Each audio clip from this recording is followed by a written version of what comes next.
Senhor esteja convosco. Ele está no meio de nós. Proclamação do Evangelho de nosso Senhor Jesus Cristo segundo São João. Glória a vós, Senhor. Naquele tempo disse Jesus a seus discípulos: Não se perturbe o vosso coração. Tendes fé em Deus, tende fé em mim também. Na casa de meu Pai há muitas moradas. Se assim não fosse, eu vos teria dito: Vou preparar um lugar para vós, e quando eu tiver ido preparar-vos um lugar, voltarei e vos levarei comigo, a fim de que onde eu estiver, estejais também vós. E para onde eu vou, vós conheceis o caminho. Tomé disse a Jesus: Senhor, nós não sabemos para onde vais. Como podemos conhecer o caminho?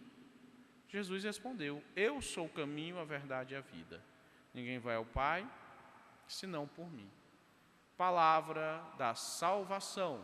Glória a vós, Senhor. Pelo Evangelho anunciado, sejam nossos pecados cancelados. Amém.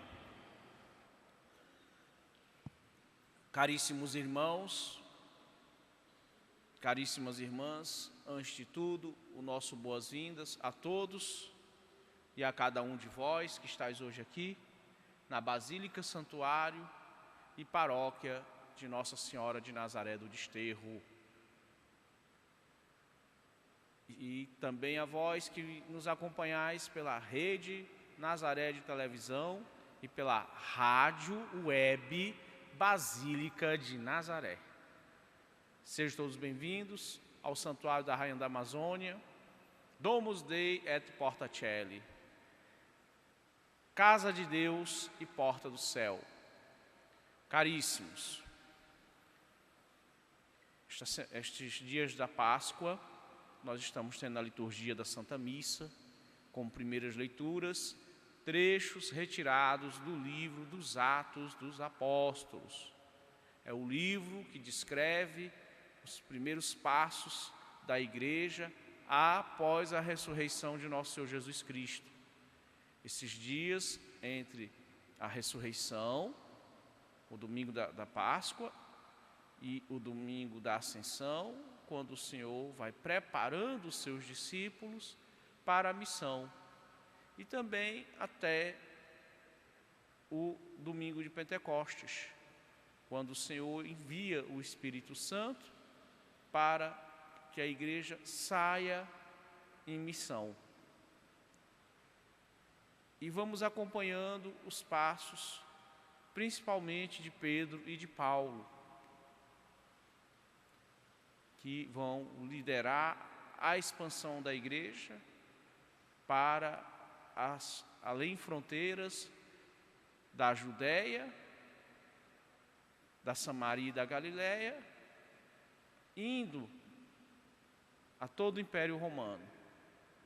Veja que num giro de 50 anos, os cristãos já estão presentes em praticamente todas as grandes principais cidades do Império e podemos dizer, em todas as suas províncias. Nós estamos falando de uma extensão de terra imensa, que ia desde da atual Inglaterra até o Iraque, do Marrocos, pelo lado da África, até o Iraque. E esses primeiros discípulos vão atravessar as fronteiras do Império Romano, vão chegar à Pérsia e até mesmo à Índia.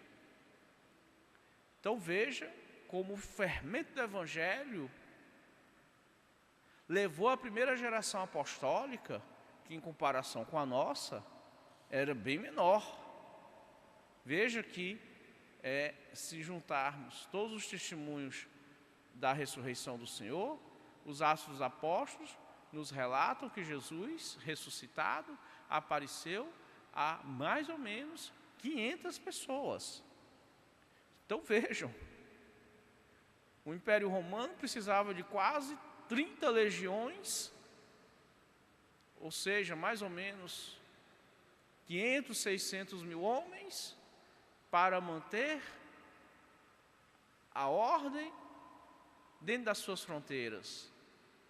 E, com muito menos do que isso, a igreja atingia toda essa extensão do Império Romano e ia além fronteiras. Então veja como o fermento do Evangelho, como o sopro do Espírito Santo encorajou, empoderou os nossos irmãos para levar o Evangelho a tantos povos, nações e línguas, num território tão vasto. E olhe isso sem contar com os recursos que nós temos hoje: eletricidade, estradas asfaltadas,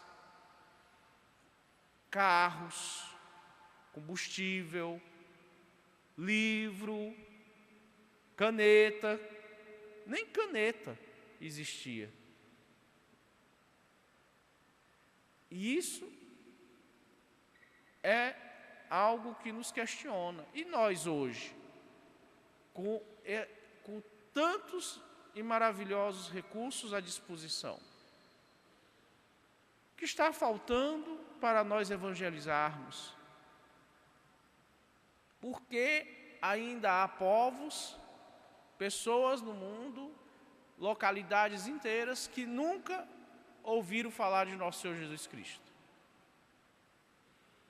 Porque nós não estamos nos abrindo à ação do Espírito Santo. Será que é isso? Se for, então está na hora de nós nos abrirmos à ação do Espírito Santo.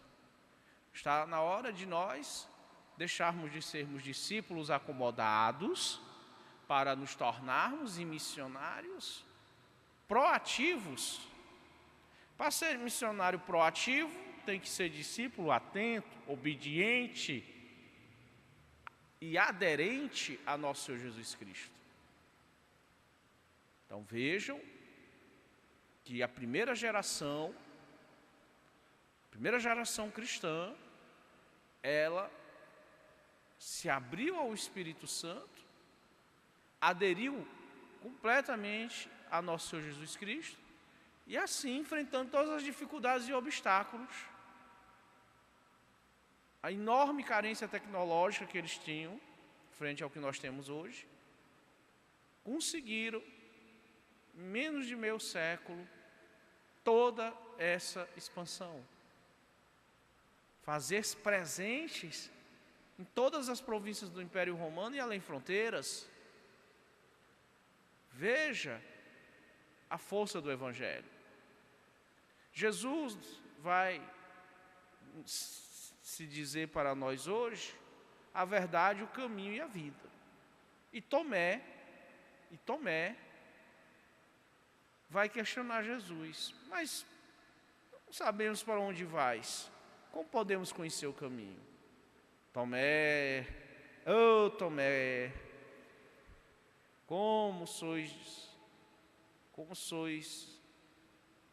como gostais de ser incrédulo, Tomé. E hoje muitos de nós somos como Tomé, não é? Incrédulos, não temos uma fé firme. E olha que ele estava ali juntinho de Jesus, humanamente falando. E Jesus vai responder: Tomé, eu sou o caminho, a verdade e a vida. Você não entendeu ainda isso, meu filho? E eu? Será que eu entendi isso? É uma pergunta que nós devemos nos fazer. Será que eu entendi que Jesus é o caminho, a verdade e a vida? Será que desde que eu sou criança, que meus pais, meus avós, eu tive a felicidade de nascer numa família cristã, será que eu ainda não me percebi de Jesus? Porque tem gente que tem essa desculpa, né? Hoje eu encontrei Jesus. Como você encontrou Jesus? Você nunca encontrou Jesus na igreja? Você nunca encontrou Jesus na palavra? Você nunca encontrou Jesus na Eucaristia? Você nunca encontrou Jesus no irmão? Será que não foi você que não se percebeu da presença do Senhor? Será que não foi você que não aderiu ao Senhor? Será que não foi você que não abriu seus ouvidos ao Senhor? Não vem com essa não. Você é que não se mexeu. Você que foi um discípulo mal ouvido, acomodado.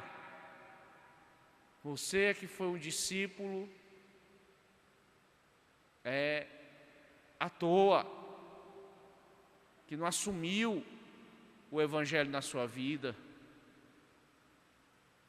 Que Jesus ali andando com você e você não compreendeu que Ele era o caminho, a verdade e a vida. Por isso que você deu um missionário, ou melhor, não deu um missionário, porque a palavra missionário já inclui em si um senso de proatividade. Você que deu um missionário parado, um missionário acomodado, um missionário descompromissado, sem compromisso com a missão. Jesus dizendo para você, vai, e você fazendo ouvidos moucos. Eu vou. E nada de ir. Por isso que Jesus diz, tende fé em Deus, tende fé em mim também. A fé em Jesus significa aderir a Jesus. Significa caminhar com Jesus, viver com Jesus. São Pedro diz que é um modo de viver. Seguir o Evangelho, ser cristão é um modo de viver. Aí nós podemos e devemos nos perguntar, será que eu, será que tu, será que nós estamos vivendo cristamente? A nossa geração tem que fazer uma meia-culpa muito grande aqui no Brasil. Porque muitos, ainda ontem nós refletíamos sobre isso, muitos, viu? Nós que nascemos em 70, vamos pegar o pessoal que nasceu em 60, 65, 70, 75, 80, 85, que muitos dessa época abandonaram o Evangelho, jogaram fora os mandamentos. Não, isso é ultrapassado, está fora de moda. Vamos seguir a revolução sexual, vamos seguir a revolução dos costumes. Esse negócio de viver esse Evangelho desse Jesus aí, viver como a igreja ensina, isso é ultrapassado. Vamos nos modernizar, vamos abraçar o progresso. Qual o progresso? O do mundo? Qual modernidade? A do mundo? Qual a revolução? A dos iluministas? A dos marxistas? A dos nazistas?